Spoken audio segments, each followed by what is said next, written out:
All right, everybody. It's time to break down Airbnb's earnings. Yeah, well, that's right. We're going to get in deep. We got our Sankey chart. We're looking at the ribbon. We're breaking down the colors. We're we're comparing Airbnb and Uber's market caps since COVID, the massive rebound for both of those. And of course, talk a little bit about Airbnb fees. Can't help it. Yeah, that's in the news. Everybody's getting a little upset about those Airbnb fees. And of course, Rachel is back. Rachel's reporting, producer Rachel, with another awesome OK Boomer segment about momfluencers. Apparently, Gen Z is getting preggers. And we're going to see how they share that wonderful, wonderful moment in life on TikTok. It's giving baby. That was Gen Z talk. It's going to be a great show. Going to be a great show. Stick with us. This Week in Startups is brought to you by Odoo is a fully customizable and fully integrated suite of business apps that lets you build and scale your stack as you build and scale your business. Odoo is now offering all of their award-winning applications, services, and maintenance for under $25. To learn more, go to odoo.com/twist. That's odoo.com/twist. And Masterworks is the first company allowing investors exposure into the blue chip artwork asset class. Twist listeners can skip the waitlist by going to masterworks.com/twist. All right, everybody, it's Friday. Welcome to Friday. We made it, Molly. We made it. What an interesting week. What a week. What a week. And in case you're wondering at home, friends, we're just still sitting on this one. We're just still no fly zone. As we say, no fly zone. No fly zone right now. No fly zone. We don't need any planes dropping from the air. I don't need anybody reblogging things I'm saying and spinning it. If I've got a comment to make about a specific company that I shouldn't talk about here on the pod, I'll just do it on Twitter. Exactly. Which is an excellent platform for sharing knowledge and having conversations. In real time. In real time. It's amazing. We didn't talk about Airbnb's results. And I love Airbnb and I love Brian and this company. I know. And they had Joe, the co-founder, who just left. Great week. Oh, wait, the co-founder just left? Tell me more. Joe, he was public about that. I think he's going on to Gebby. Oh, yeah. Great guy. I've actually got to know him personally, and he's a really, really extraordinary founder. And Brian's running the company, and they're doing everything right after their near-death experience. People forget they had a near-death experience, and they did the riff of all riffs during COVID because during lockdowns, revenue went to essentially zero. Pretty much zero. Yeah. Pretty much zero.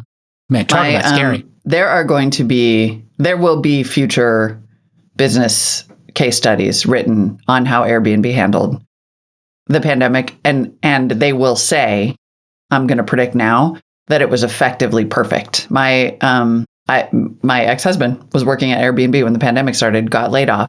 So I had sort of a front row seat to how they handled the layoffs, how they helped place people in new jobs, how the brand equity of Airbnb helped all those people get new jobs. Like it was so remarkably handled. They spun up new products almost overnight. The experience, rolled out the experiences product super broadly, did host management. Like it was just remarkable. And then now reported earnings this week. It was such a busy week and there were so many earnings and there was so much going on that we sort of missed this one. So we want to circle back because Airbnb reported its most revenue and most profitable quarter ever.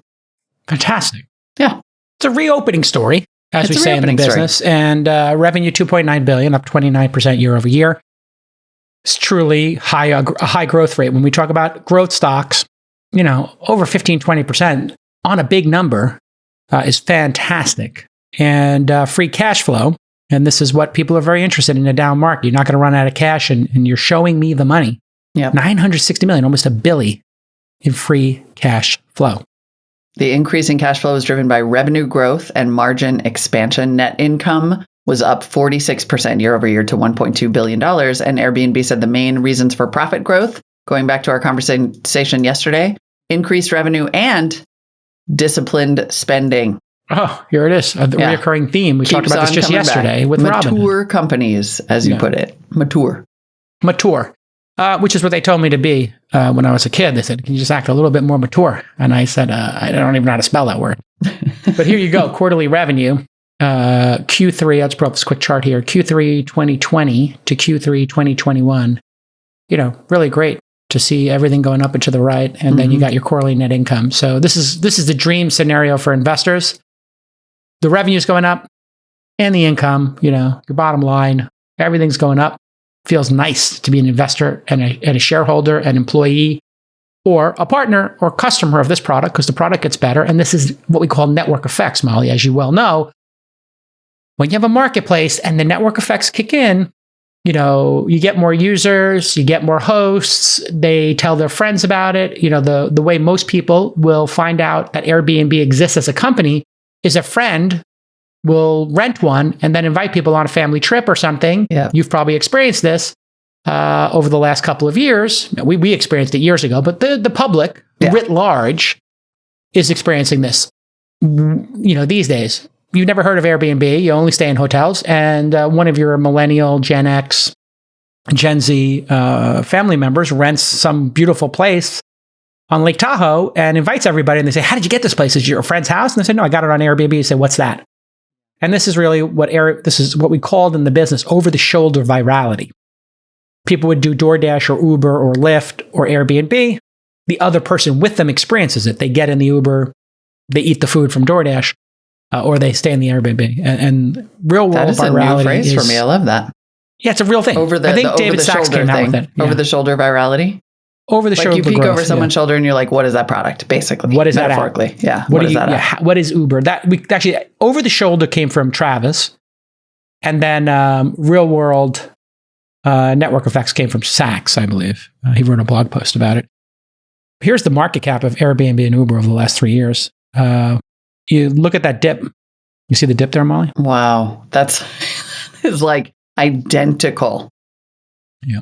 But look at that dip. Bananas. The dip, by the way, that we're talking about, if you are not watching us on youtube.com/thisweekend or on Spotify's video product, the dip we're looking at is the arrival of the pandemic, the almost identical drop at the exact same time in market cap.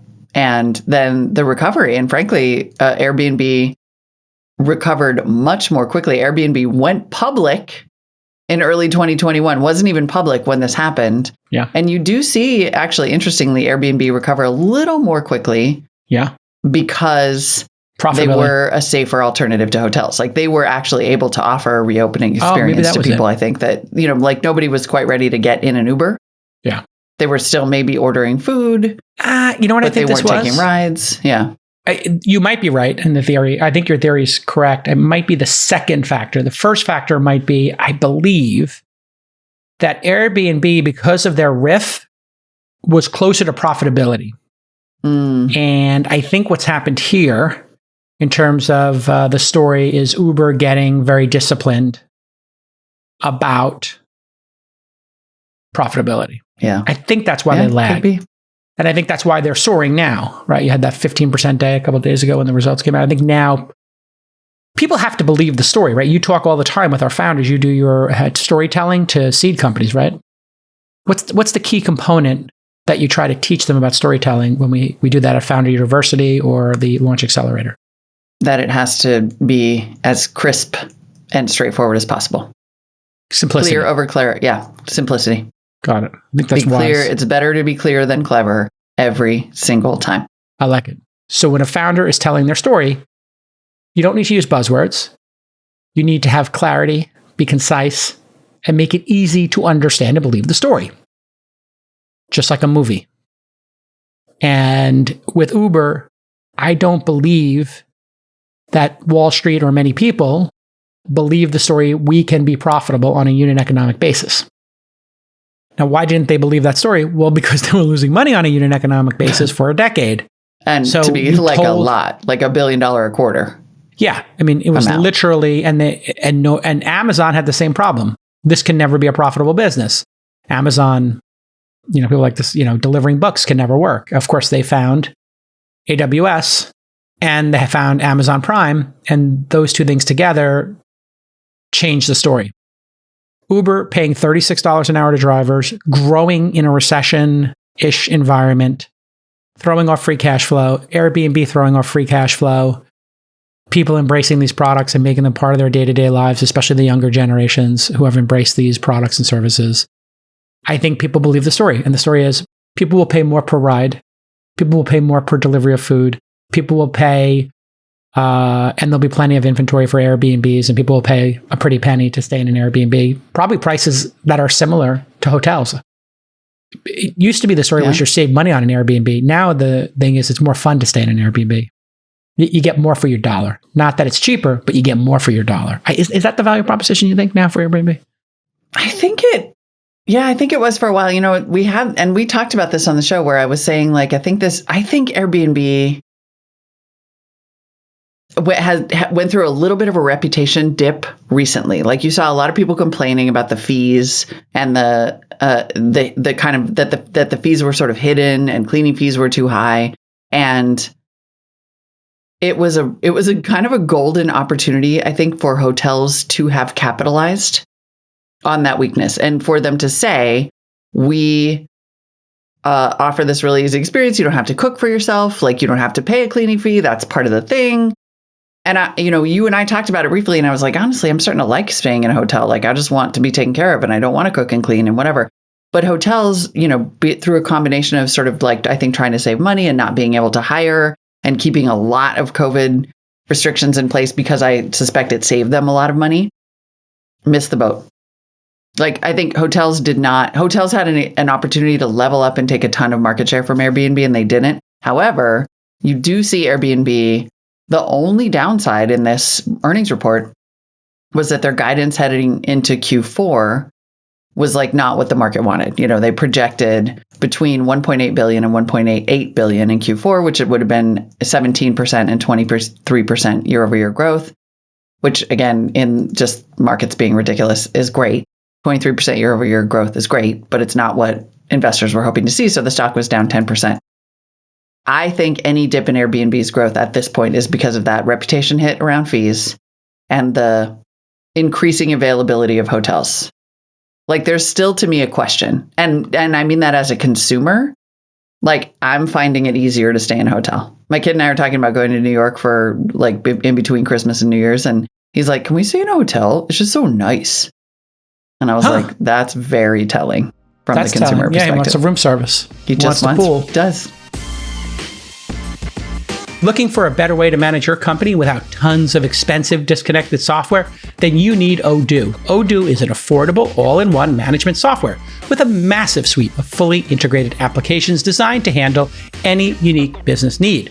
Sounds great, right? Well, it gets even better. Odoo is now offering all of their award-winning application services and maintenance for under $25. That's right, for less than $25, you'll get 100% of Odoo for 90% less than the average market price. And Odoo is much more than a world-famous ERP, Enterprise Resource Planner. Odoo has over 80 applications for everything your company will need. We're talking CRM, marketing, accounting, manufacturing, inventory, you name it, Odoo's got it. So as your business grows and your needs change, Odoo will be there every step of the way with dozens of user-friendly solutions to choose from, and you get it all for under $25. To learn more, go to odoo.com/twist. That's odoo.com/twist. Get more done in less time for a fraction of the price with Odoo. We've become a fan of these ribbon charts by this company, App Economy, I guess. They're doing some sort of chart thing. The Airbnb one is great. I forgot the name of this. Every time we do this, I call it a ribbon chart. It's not a ribbon chart. There was some guy who made a chart based on a steam engine. And we then spend 10 minutes on Google trying to remember the name of this, a Sankey chart. Sankey. Here's the Sankey chart. Revenue, $2.9 billion. Cost of revenue, 0.48. Gross profit, 2.5. Operating profit goes cut in half to 1.2. Operating expenses, 1.3. And your net profit, 1.2 there. International, 1.7. United States, 1.2 billion. Fascinating that international is 50% bigger. That sticks out at me. Anything else in this Sankey chart stick out to you? Well, this is kind of a dumb question. So is Airbnb not profitable? Wait, gross no. Yeah, so they have an operating profit of 1.2 billion. Yep. Operating expenses of 1.3 billion. So the gross profit is 2.5 billion. Sometimes I look at this chart and I'm like, but the red extends past the green. No. Going to the right, you get that, right? And then on the left, it's a little confusing because they make it red as well. But those aren't losses. It's just the breakdown of the revenue. It's just a breakdown. So when you go left I got you. on this chart, it's, hey, how did that break down? And so if this was the Amazon chart, it would be, oh, you know what's interesting here? This Sankey chart, they're using the Airbnb color, which is like a reddish. Mm-hmm. And it's not burgundy. What is color. it? Pinkish red? Yeah, it's like it's kind of Odd peachy red. coral. It's like coral. Oh, coral. You're right. That makes sense. So they're just using coral to go left. In Uber, they might use blue or something. But yeah, so that's, I do find you that go slightly left confusing. on the revenue. It breaks it down by unit. Yeah. The other thing What of stands out note, to you? though, Yeah. is that those fees I mentioned are highly correlated to Airbnb's profitability. So for all the people who hate it, like that's not going away. And if anything, there were some tweets, when people were freaking out about it, I think Brian Chesky was tweeting about how they're trying to figure out how to present the fees, like redesign the fees so that they don't upset customers so much, but they're not going away. Another interesting thing. Yeah, listen, everybody's going to complain about fees. Yeah, the rent's too high. Why do I got to pay for water and bread at the restaurant? Everybody's got to complain People hate it. about prices. Roll it in. It is what it is. Everybody relax. Everybody's got to relax. This is my piece of advice. Everybody's getting a little too crazy about things. Exactly. Like you look at a price, and then all of a sudden your price is like $1 trillion more because the fees don't show up until the end. It is a design and presentation problem. Okay, that's a bait and switch. They've ignored for a long time. It's a bait and switch. I feel it. It feels baity switchy. I think that's a good point, producer Nick. Leave that in. I'll give you credit for that one, producer Nick. So it's a design issue. You get banged, you get walloped at the end with a 25 or 20% gets added at the end. So you're searching. You see $199, you pay, and you see what, plus 20, Molly? Yeah, it feels like Ticketmaster or more. $240. I mean, it could even be more than that. It might be like a $75 a night cleaning fee. It gets... Oh, man. Try buying Warriors tickets and you get all of a sudden hit with like 30% tax or something. And you're like, what just happened? I get what they're doing. It's maybe they got to rethink it a bit. Yeah, that's all. I think they are. I mean, literally, Brian Chesky was like, we're working on that. And then someone was like, it's taken you 3 years to figure out how to present your fees in a way that doesn't piss off all your customers. I mean, I get it. They'll get there. I mean, this would be like taking an Uber if they told you the ride was $10 and then they're like, and Uber's fee is 25%. And so it's now at 13. You'd be like, oh, wait a second. Just show me the real price. And you go and you stay at an Airbnb. Mm-hmm. And now I'm just getting on my high horse about it. Okay. But all the rules are the same as a hotel. You have to like check in after 4, which I'm sorry, is BS. Like if I pay you for a day and I only get 6 hours of awake time or whatever, that's not a day. It's so you have to check in after 4, 12, right? And then you have to leave. Yeah. So it's 4 till 12, right? So that's 20 hours. 20 hours. I never like that. I think it should be different. Like so Airbnb has all the same rules as hotels. You got to check in after 4. You got to check out at 11. They're constantly telling you have to clean up before you go. Like you got to strip your own beds and you got to do the dishes and you got to take the trash out. But there's also a cleaning fee on top of that I didn't find out about. Yeah, this is why I'm like, either. You know what I like? Hotels. I think that's a little weird. That's a vestige of it being like a mom and pop, not even a mom and pop, like it's my extra bedroom. So just be cool and, don't leave a mess. Right. But now if it's going to become on par with a hotel, you do have to like make the experience on par with a hotel, which should be, I don't have to take my stuff off the bed. I like to, as a service to the person, to let them know, like if I rent a 4-bedroom, I use 2 or 3, I always take the sheets and put them on the floor or pull them off all the way so that they know that these are dirty sheets. Because I do think that's like courteous. And I like to put the towels on the floor as well to let people know. And this is if they don't have a laundry basket. Of course, they use a laundry basket, but nobody has those in hotels or anything. Right. Anyway, this is elite. This one that I just stayed at, I cannot believe the list of rules and things that you had to do and the reduction in kind of the hours that I was actually paying for. And then a clean, you can see why people are, and it's, you know what it is? It's that familiarity breeds contempt. Like we now know about Airbnb. Lots of people use it and we're finding the things that we don't like about it, but we still love it as evidenced by their booming. They should let hosts have alternative hours. This would be a really big win. So the host should say, standard hours, check in at 4 like a hotel, leave at 12. However, if it's not booked up, make a request and pick your own 20 hours. Pick your own 20-hour window. So you want to do 12 to 8 a.m., That's fine too. You want to get in at 12, leave at 8, we'll make it work. That kind of flexibility would be a really cool thing. Now, when I'm on Bonvoy Gold, and they always give me late checkout, which I think my checkout is 1, 2, or 3 o'clock. And also, like, as a white guy traveling for business, whenever I ask for anything, they just give it to me. And then if my wife goes down as a Korean woman and she asks for it, they don't even talk to her or look her in the eyes. It's really infuriating for me. I have to tell you, I don't want to make this about like Asian hate or race or something like that. We literally, it should Molly, be infuriating. Yeah, it's infuriating to me yeah. because I also have 3 daughters who look Korean more than they look Caucasian, and I know they're going to go through this BS. We have to, when we have a service request, my wife and I strategize. You got to make the service request because they're just going to look at me as an Asian woman, and they won't even look you in the eye. They're going to be perturbed that you're asking for anything.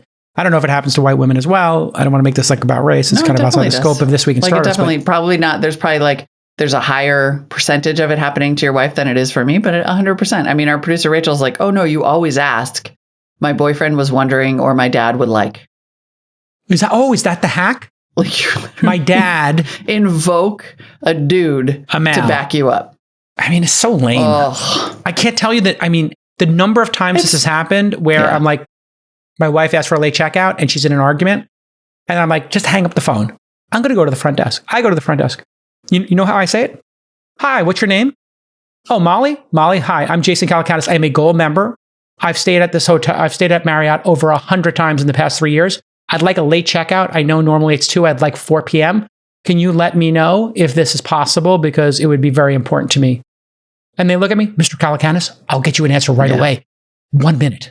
I come up there like I own the place. Now, I don't say it in an obnoxious way, but I just put it straight out there of what my expectation is. I am one of your great customers. I have 1 million Bonvoy points. I'm gold, whatever it is. This is what I'm asking for.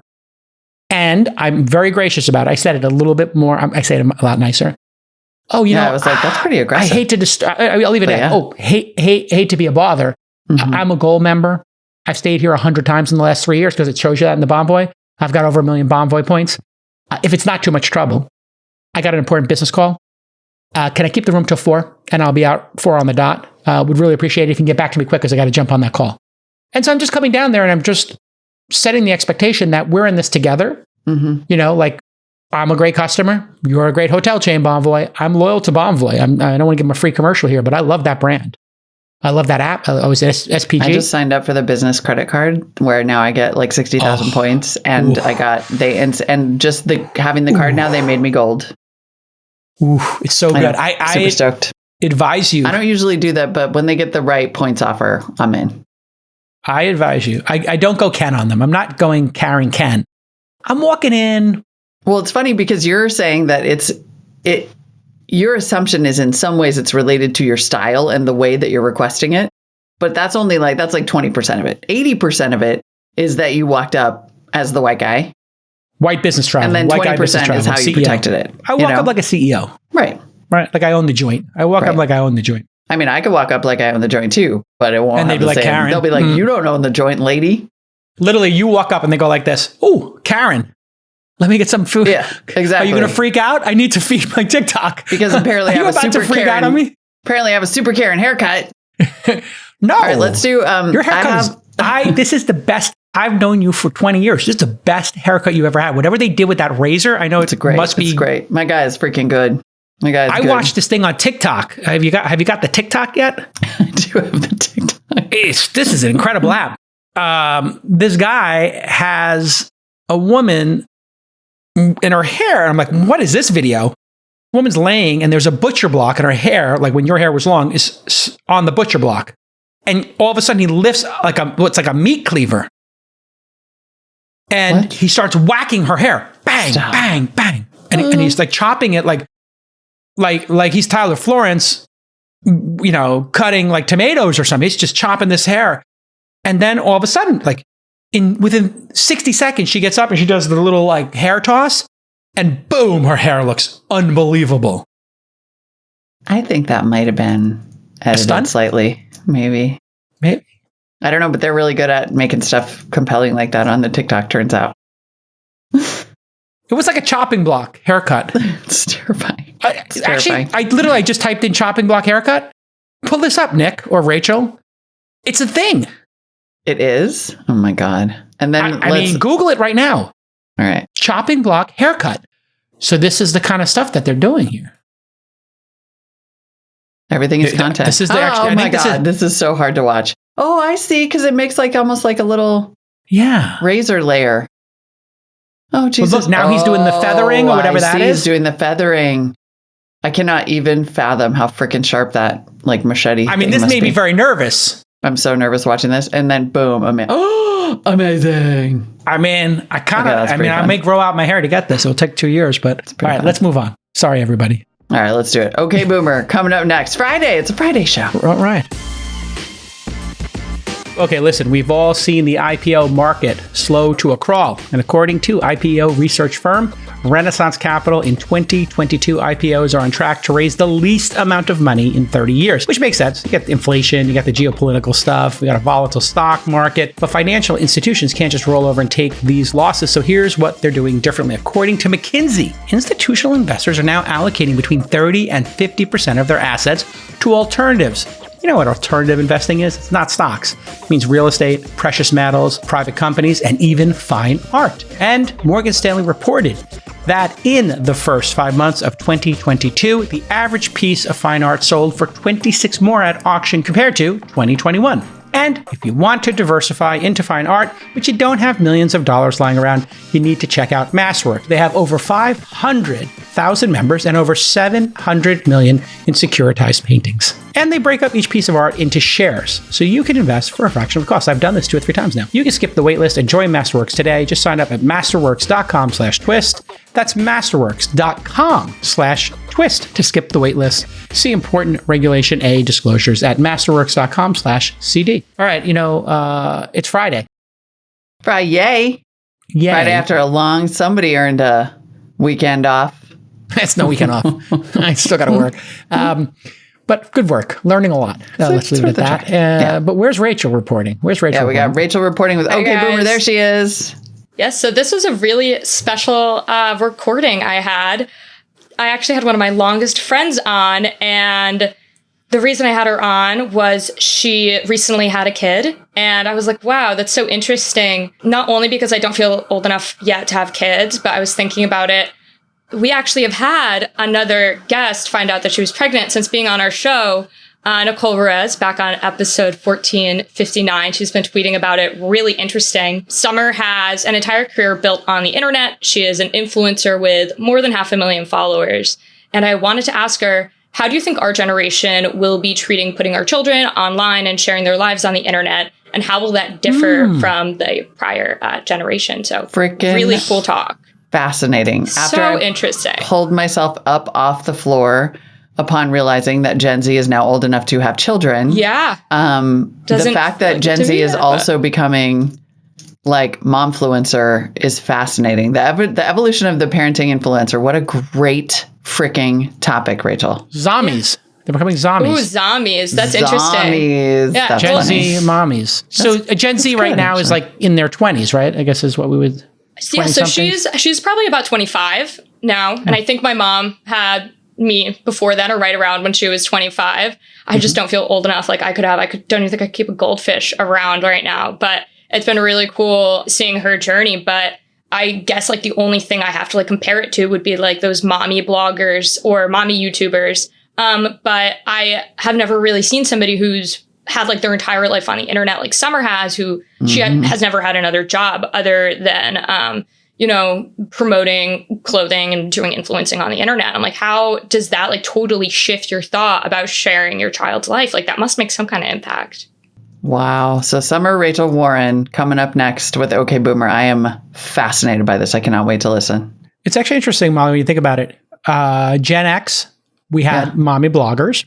Yep. Then we had millennials and we had YouTube mommy vloggers. And now we have Gen Z and they are TikTok moms, Tommers or Zommers, Tick-Ommers. I don't know. It's really interesting how the platforms correlate and the video, the blogging video and short form video are now going to correlate with moms sharing their experience. Absolutely. You know what? Molly, you might have experienced this. Making a baby and being a mom there's a lot of things to discuss. Oh yeah. And I mean, so it's a very just amazing. like the genre will never go away, right? Because it's a singular experience. Of course, there is a ton to talk about. There's a lot to buy, not to make it mercenary. But I think this question of like the zero boundary now between your online life and your offline life when it involves there was controversy about mommy bloggers. Remember when that first started? It would be like, you're talking about your oversharing. Yeah. Oversharing. And now it's like, there's no, I don't know. There's no offline for these babies. It's really interesting. Can't wait to listen. All right, let's listen. Thanks, Rachel. Okay, Boomer. I understood the assignment. Thank you so much, Summer, for joining me on this segment of OK Boomer.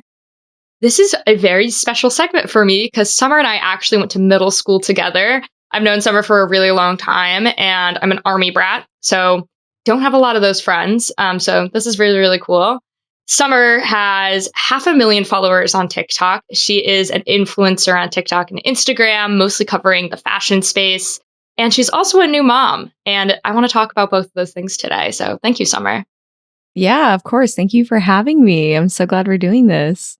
So 500,000, that is a ton. You also have like 130,000 followers plus on Instagram. So crazy. And the reason why I wanted to have you on today is I'm realizing that my friends are starting to have kids, and a lot of them, which is really cool. But we are the first generation of people that really grew up online. And I think we're going to start treating how we put our own children online a little bit differently than our parents.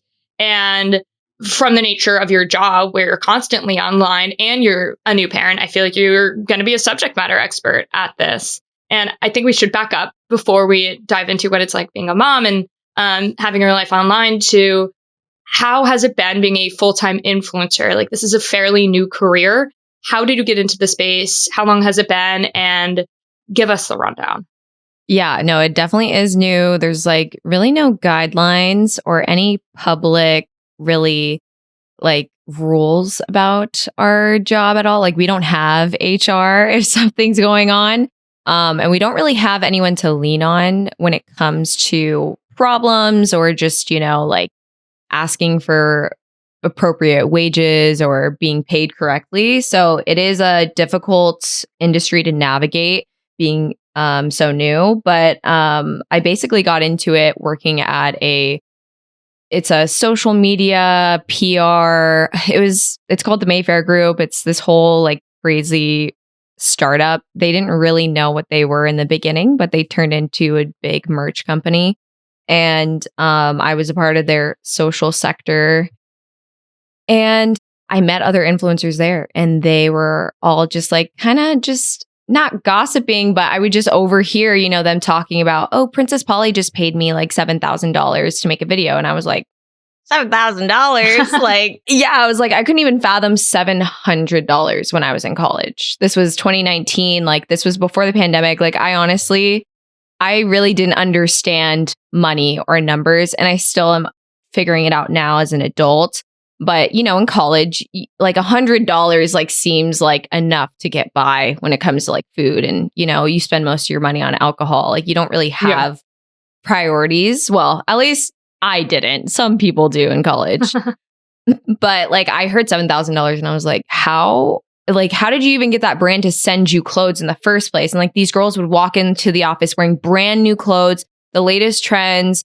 And I loved it. I love fashion. I studied fashion. So to combine social media and fashion was really cool to me. I'm a huge creative. So I was making videos for the Mayfair Group, and then they were contracting like other boutiques, other brands that needed help with their social media pages, like their Instagrams. TikTok wasn't around really just yet.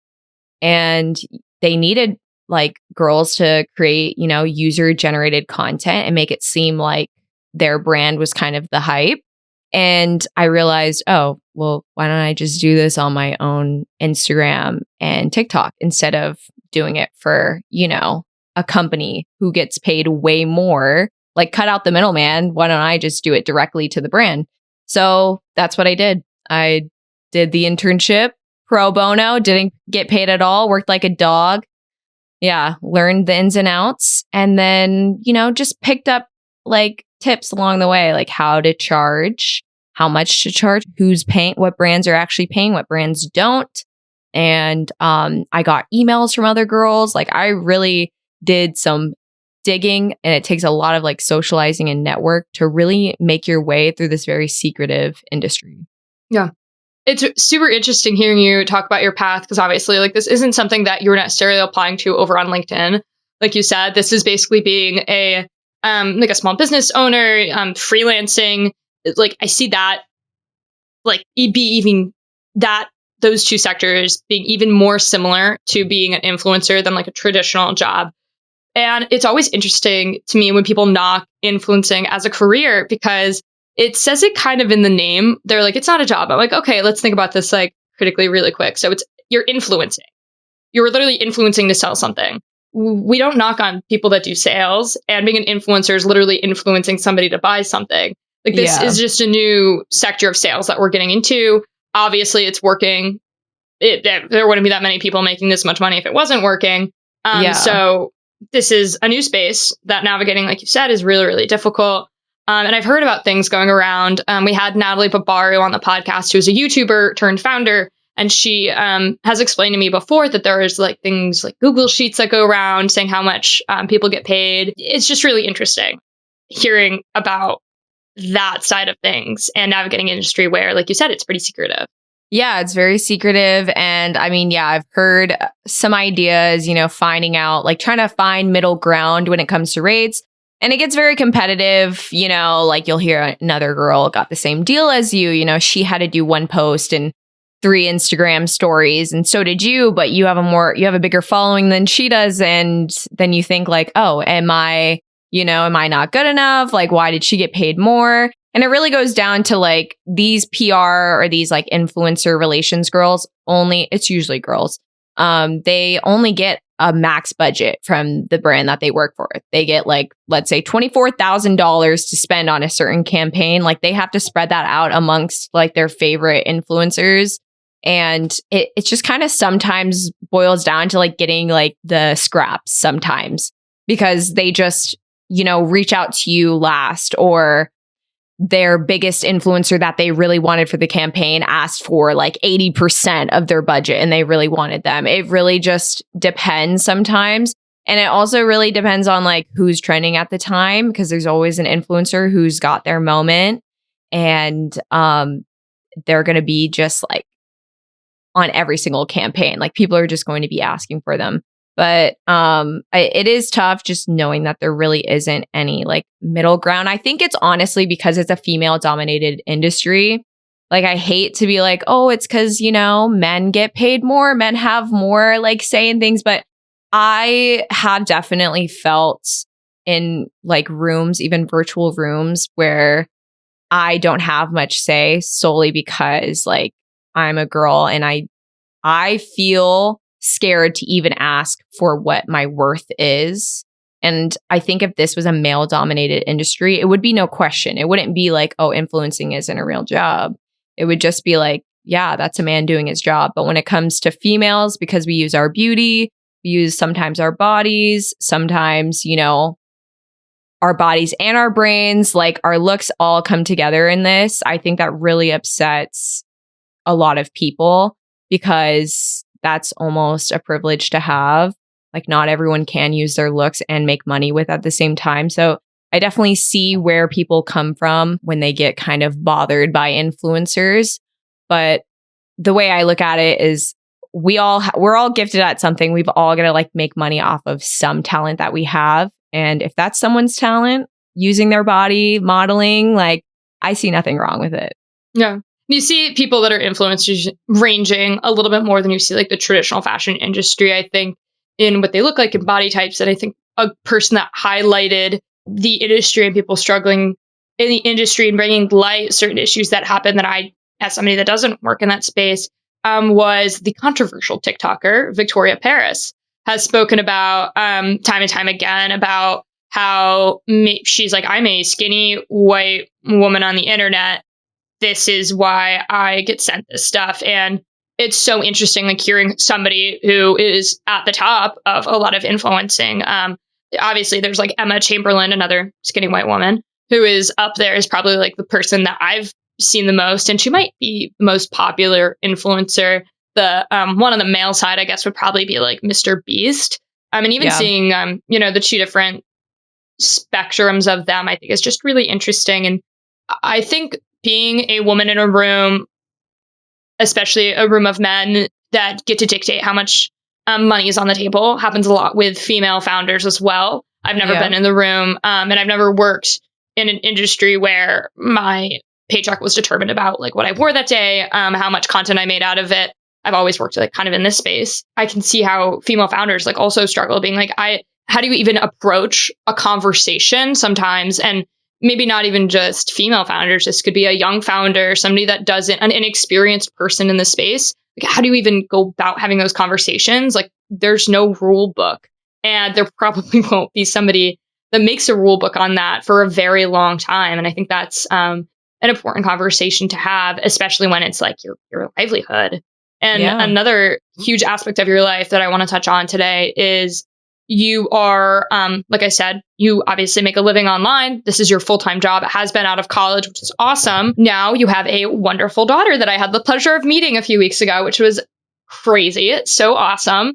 And the thing that really inspired me to have you on the podcast was a former guest that was on episode 1459. She's also around our age. Her name is Nicole. She has since found out that she was pregnant, which is great. And she's been tweeting about her journey and some stuff that she says. I'm like, wait, what the heck? Like, I didn't know any of this. Like, one of the things that she tweeted was like, okay, where's like the Gen Z maternity clothes? Because me and my husband are expecting and I don't want to wear skinny jeans for the entire time of my pregnancy. Like, this just isn't in, like, I'm not going to wear light wash skinny jeans. Like, this just is not my style. And the only thing that's offered for me are these and oversized shirts. And I was like, okay, that's like an issue that like you not being able to express yourself, I think would be frustrating. And I know she works from an office, so that must be hard. And then also just seeing how she's like approaching, like she's tweeting about her pregnancy. That wasn't an option for a lot of people, a few years ago. So not only how you're presenting like your kids online, but how you're presenting like your pregnancy online. Like, she's very, very open about being like a professional. And I don't think her tweeting about being pregnant is hurting her career in any way. And maybe that's different. I'm not sure because I'm her age as well. So I didn't have any other peers that were, I guess posting about their pregnancy like her beforehand, except for you. Do you think how you are going to approach putting photos of your daughter online or anything like that will that be any different than how our parents maybe did it, or even how people that are like millennials, like one generation above us, did it? Yeah. I mean, I think pregnancy itself has like evolved very much thanks to Gen Z moms.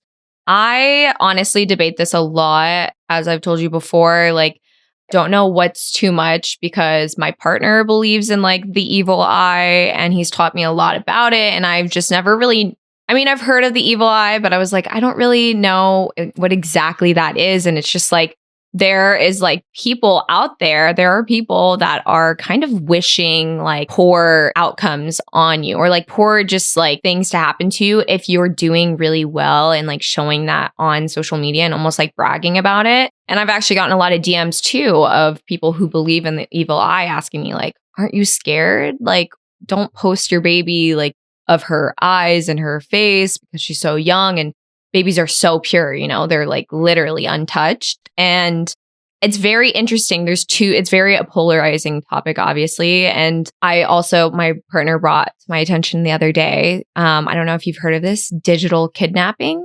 Have you heard of that? Is that when they steal babies' identities? I think so. It's where or like catfish with baby photos?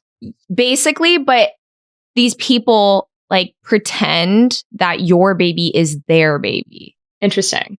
So they give them like a new name, and then they use pictures of the babies that you like, the pictures that you posted, like even Photoshop your baby's face into pictures with them, like all this crazy stuff. And I was like, oh my gosh. And I literally deleted like all of my pictures of my baby's face off the internet, because I was like, if that's a real thing, like that's so disturbing. Like, and there's popular creators, I cannot remember her name for the life of me. She has like 2 identical twins. Yes. Do you know what I'm talking about? Vodka and scotch. Violet and yeah, but what's her mom's name? Michaela? No, vodka. Let me see. Oh my vodka. gosh. It's like okay, at the the top babies' of my head. names aren't vodka and scotch. They're called Violet and Scout, I believe. Yeah. Maya Knight. Maya Knight. Okay, Maya Knight's the name of the mom. But yeah, Scout and she Violet. I blew get those up. all the time on my. They're the cutest little twin babies ever. And they're so cute. Yeah. But it's like we look at it and we're like, oh my God, cute babies. Like it's so pure. And then we're like, oh, what else are they up to? You know, scroll. Yeah. And then I go on about my day. But it's like, what else are other people doing with those videos of these babies? You know, and then I've like, because my FYP kind of, you know, obviously tailors to some of the things I've seen or some of the things I kind of just like watch for a long time because they bring me in. I've seen like weird videos about like these Reddit like threads about kids, and it gets weird. Like there's a dark side of the web. So it's really dangerous, you know, where you wouldn't bring your kids around people that would make them uncomfortable, right? You would keep them away, especially from strangers that are doing strange things that are like, that have strange behavior. You would keep your kid away from that in real life. So why aren't we doing that online? Because we think like, oh, you know, like I share everything I love. I share my dog, I share my breakfast, I share my outfits. I get that. But then it's like, well, these kids they're not at the age of consent, you know, like you as an adult are able to be like, please don't post that online. You know, I'm sure you are like, hey, don't post that picture of me with a drink or something, you know, like I can't do that for my job. Versus me, like I can do really anything. Like my life is my job. So that's where the problem lies, that I think with these parents that are also influencers, they don't really know where to draw the line. And I'm not saying that they're wrong. I'm not saying Maya Knight is wrong. Like I think she takes great care of her kids. She's talked about those Reddit pages that kind of take her down. And I believe she, you know, protects her children, but who knows where it's going to go in like 10 years when they're 18. Yeah. And it's really scary to think about. We have no idea. Yeah. And your content obviously is like still, it's not like all content about your kid. Like you're not out here in any way like exploiting your daughter or anything. Like your content is still very much about fashion. And it's interesting hearing you say like that like photos with like her eyes in it or something that could, you know, maybe trace back to like her identity. And it's like, where does the line, you know, start and end here? Like, is it okay for us to start posting photos of our kids as long as we don't put their face in it? Like how Dax Shepard from Armchair Expert, like another really popular podcast, does. Like he posts photos of his kids, but he puts emojis over their faces. It's like, is that okay? Or should it be like some other like celebrities or influencers? Because I think celebrities probably had to deal with this first with people, you know, exploiting photos of their children. Should we just like not include them in any photos? But then, you know, you're not really sharing like your whole life on the internet. And with a lot of people that are our age, not only is that like their career, but they grew up sharing their whole life on the internet. It's interesting seeing people like starting to approach this. And I think being pregnant was almost taboo. It must have been, because I have barely any photos of my mom pregnant. Barely. And my mom was pregnant 1,010 times. I am one of a million siblings. I didn't see any photos of my mom pregnant either, which is so weird to think about. And now I have tweets of Nicole tweeting out her pregnancy, which is so cool. And I'm learning things that I never knew. I didn't know trimesters weren't equal lengths until she tweeted it. Like I'm learning stuff all the time from her content. You posted photos, obviously. You still model clothing when you were pregnant. And it's like, like how we're approaching pregnancy in our generation is also just extremely different. Do you think that is a trend that was like brought on by Gen Z in our generation? Or do you think anybody at any generation is now more accepting of posting their pregnancies and things like that online because of how popular social media has gotten? Honestly, I think it's the latter. You know, with social media being so popular, like we take pictures of ourselves like every day. Like we have so many photos. Like it's just so normal to constantly share what we're up to. And like the influencer industry obviously opened up that like box, like Pandora's box of just sharing everything. And I think it's really empowering. I think it's great evolution for women.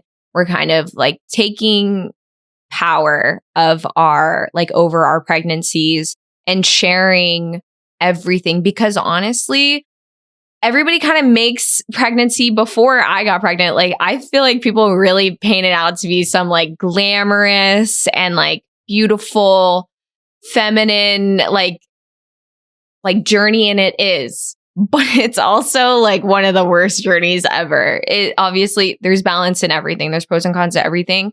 But I think like a lot of women, like our moms, just didn't take pictures because, well, one, you gain like weight, your skin changes, you break out sometimes, you're in pain a lot, like your body is just transforming.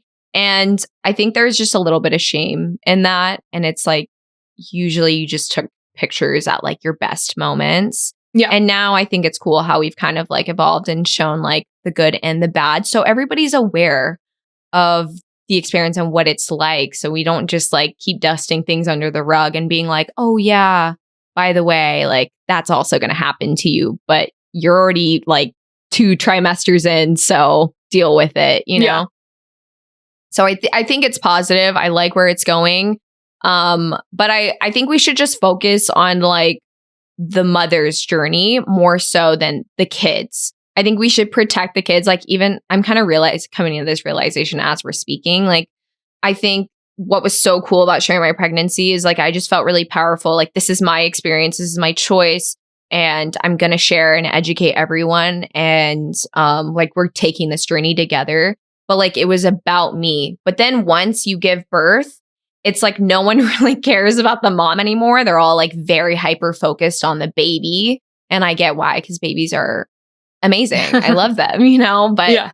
but like I said, we kind of have to protect them because like they are so pure. We don't know what they're going to think in 18 Yeah. years. Like, they might be really upset that everything was out there. And I would hate for my kid to like come to that realization and feel like I didn't like protect them or even ask about Yeah. their opinion. Yeah. And you can't it's like almost like when you see people, I always see like really horrible situations where it's like, oh, this person was like recording me on the subway and I didn't want to be asked. And I, since moving to New York, I've been really, really cautious. Like, I won't, and I try really hard to not take photos like of people.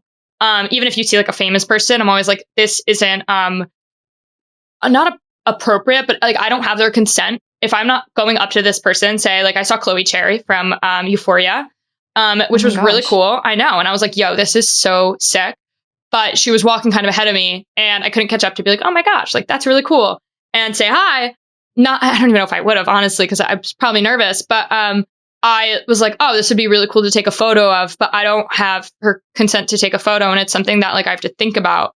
And I feel like I don't have a child, but it's interesting because like you can't get consent from a baby. Like, they can't talk yet. They don't know. Yeah.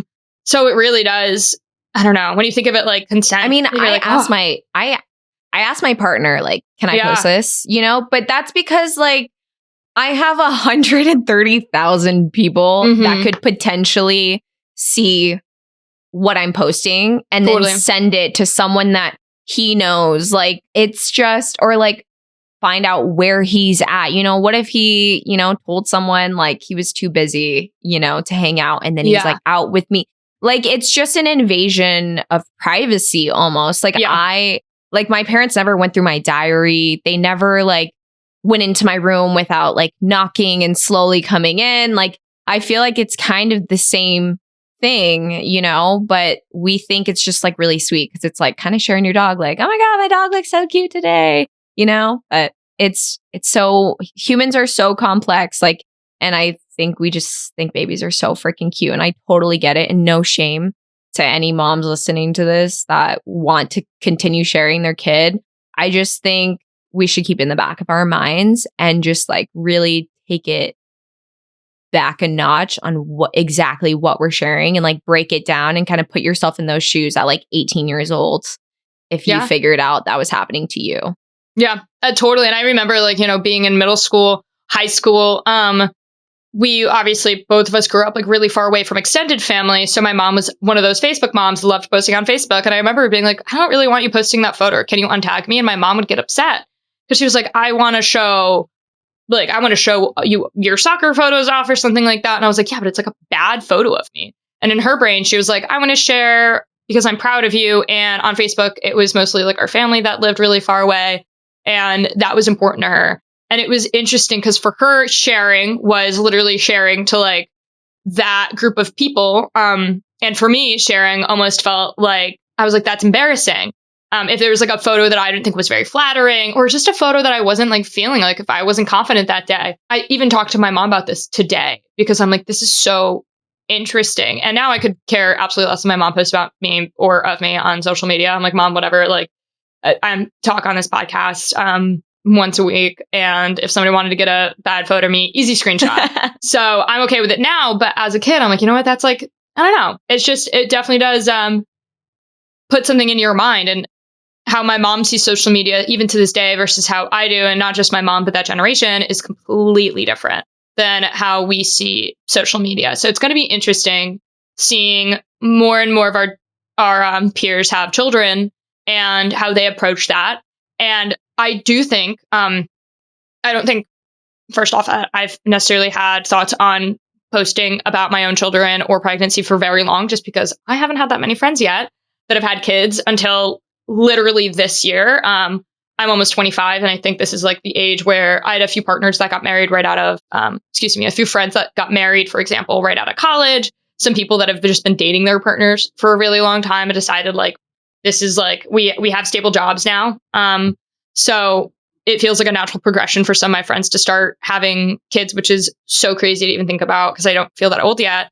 And now it's just starting to sink in like, oh my gosh, like this isn't like, it's not like when your friend calls you and says that they're pregnant, my initial reaction is that, oh my gosh, like I'm so sorry. It's I have to be like, I'm so happy like, for you. what are you gonna do? Yeah, it's like, oh my gosh, like what? Oh, was it planned? It's like, yeah, and like, that's funny because like when I told my friends, like it was mixed. It was kind of like, is this a celebration or do we need to figure out a game plan? Yeah, and honestly, like it's hard. Like you don't know really like what to say. But I think that's a good response to be like, okay, what's the plan? You know, to not really pressure them to like say yes to having it because they feel like they have to, or, you know, so I think it's a really thoughtful response to just say like, what's the plan? Oh my gosh, you know, like don't sound negative nor like overtly positive because you really don't know what your friend's like thinking, and they're obviously telling you partially to get some of like feedback. Yeah. Some feedback. See what you know what you're feeling.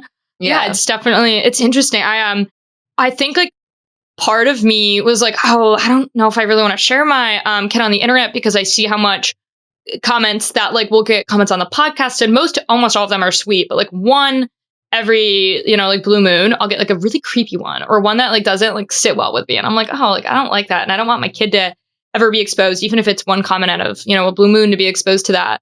But then now that I'm seeing it on the other hand of that with pregnancy, I saw after hearing like the experience of Nicole just on Twitter, not even like talking to her every day and just seeing what she's posting, I'm like, this is so informative. And I think being pregnant and like that entire portion of life is severely undertaught now and really, really, really outdated. Because the fact I have 3 siblings younger than me, and one of them is 6 years younger than me. So I was like very aware when my mom was pregnant, when I had babies were all over my house growing up. I nannied forever, and still like that era of being pregnant, like I just didn't know that much about. And I was like, you know what, out of anybody, it feels like I should have like known some of the stuff that she was putting on the internet. And I think with like this generation of oversharing, that's one of the benefits. It's like, I am getting educated on this giant topic that, like I said, I had no idea trimesters weren't equal, like periods of time. I like, didn't know that either. Like that's nuts. I was so confused. I was like, wait, why is this not the same amount? Yeah. No, and I honestly most of the stuff, like everything through my whole pregnancy was like brand new to me. And then like I would meet other women who knew like certain things that I didn't. And I'd be like, how did you know that? I'd be like, where did you learn this? But most of them are foreign. So I wonder if it's like our education system really, because honestly, all I remember like in school was them forcing us to watch that video a lady giving birth and like seeing her like huge like bush and then a baby pop out. And that was like it. Like, oh my God. Yeah. It's like, what if they actually broke down like each trimester and talked about like, you know, things that could happen during pregnancy? Like there's death that could happen. You could have like, you may have to get a C-section. They don't teach you about the differences between like a natural birth and the effects of like using an epidural versus like natural. Like I got an epidural and I swear to God, it felt like someone like shot me up with like meth for like 5 days straight. Like I was literally a zombie. Like I didn't know who I was or where I was, but I had like a brand new baby in my arms and I was like, what's going on? Like I had no idea how to function, but it doesn't matter because I had a brand new human and I had to just figure it out and like go on autopilot and just make sure my human survives. So there's a lot that goes down in a pregnancy. And I just hope the education gets a lot better. And like you said, that's the one benefit that will come from it. Yeah, I definitely am excited to continue to see more of my friends like enter different stages of life. And I'm not married yet, have no plans on being a parent anytime soon. So those are two stages that I've kind of like sat by and like watched from the sidelines, and it's been really cool. And I am excited to keep seeing you be a mom. I think it's really, really awesome. Thank you. Do you think you want to have a big family like you were from a big family or opposite? I don't know, because I used to be like, I don't want kids, because I was like, I had kids around me all the time, and I was like, oh my gosh, like, no. And now I'm like, oh my God, yes, I'm pretty sure I want kids. I don't know if I want as big as a family, because you and I were both blessed with being able to travel a ton as kids because of the nature of our parents' jobs. And I do understand that it's extremely expensive if your parents are not, in the military, like ours were. I remember like we would go to Italy, for example, and stay at like campgrounds and literally drive from Germany to Italy in a church van. And those were like some of my happiest memories as a kid. But like if you're going to Italy from the United States with a family, of like 6, that's a little bit more of a hike. So we'll see. It's like a nightmare, family. Honestly. Yeah. It's just not as easy. And that's just not a really normal thing I've realized too for us is like saying like, oh yeah, like I've been to like 30 plus countries before like the age of 21. Like you guys haven't left the US. Like it's just so like mind-boggling to me. But that's just how it was being like a military kid. So I'm definitely blessed and definitely grateful for that experience. Yeah. Well, excited to see Suki travel the world. Oh, yeah. She'll be a world traveler. Right? She kind of already is. And if people wanted to find you, where can they find you on social media? You can find me on TikTok and Instagram and YouTube at Summer Rachel Warren. Amazing. Well, looking forward to that. And hopefully, I know you have a podcast. Are you thinking about bringing that back? Yeah, we're in the works. Yeah. Okay. Say Some podcast. It's on Spotify and Apple. Feel free to check that out. Awesome. Yeah, and hopefully I'll have you on the next episode. Yeah. Well, let's hope. All right. Bye, Summer. Bye. All right, everybody. Thanks for watching. Thanks for watching. Stay tuned for Sunday. We've got more VC Sunday School, so relevant to the markets, so interesting. This job just gets cooler and cooler, and a very interesting and all too relevant This Week in Climate Startups interview. Yeah, we're going to talk about capital calls and how that impacts not only LPs and the GPs and the VCs, but also how it affects your startup. It's essential listening for any founder out there. Yeah, it really is. All right. See you then. Bye-bye.